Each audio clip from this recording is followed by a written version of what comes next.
გამარჯობა, წარმოგიდგენთ ამოცანის განხილვას. თინას მძივის გასაკეთებლად 1440 ცალი სხვადასხვა ფერის ბურთულა აჩუქეს. ფერთა თანაფარდობა ნაჩვენებია დიაგრამაზე. ვუპასუხოთ შეკითხვებს. პირველი, რამდენი წითელი ბურთულა აჩუქეს თინას?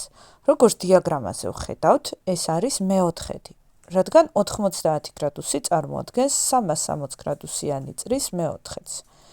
ამიტომ რაოდენობრივადაც უნდა ავიღოთ 1440 ცალის მეოთხედი, რაც გამოდის 360 ცალი ბურთულა.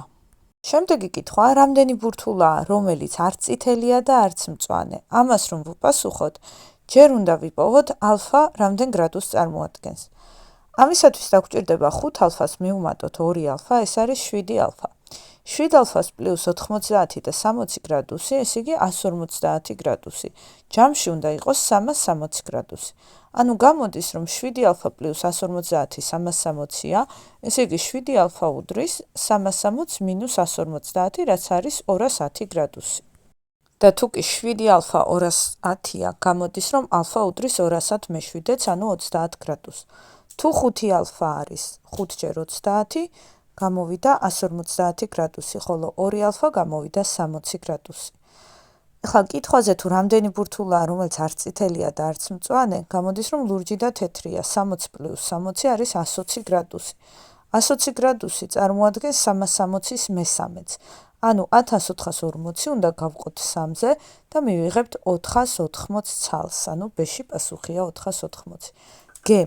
რამდენი მწვანე ბურთულა აჩუქეს თინას? ეს უფრო ადვილია, რადგან უკვე გამოვთვალეთ, მწვანე არეალი არის 150 გრადუსიანი კუთხე. ესე იგი 150-ის 360-ის რა ნაწილიც არის? იგივე ნაწილი უნდა ავიღოთ 1440-ის. გამოდის, რომ 150 300 მე-60 იკვეცება 15-26, ანუ 5 მე-12. და ახლა ვიპოვოთ 1440-ის 5 მე-12 ნაწილი, ანუ 1440 გავყოთ 12-ზე და გავამრავლოთ 5-ზე. ეს გამოდის 600. ანუ G-ზე პასუხი არის რამდენი მწვანე ბურთულაა და 600 ცალი. D კითხვა, როგორი შეფარდება მწვანე ბურთულების რაოდენობა წითელი ბურთულების რაოდენობასთან? ანუ 600 უნდა შევაფარდოთ მეოთხედთან. მეოთხედი იყოს 360. ანუ 600 300 მე-60, ნულები შეიკვეცება, 60 36-იც კიდევ ორივე იკვეცება 12-ზე, გამოდის 5 მე-13. ანუ შეფარდება არის 5 3-თან. სულ ეს იყო, იმედია მოგეწონათ, მადლობა ყურადღებისთვის.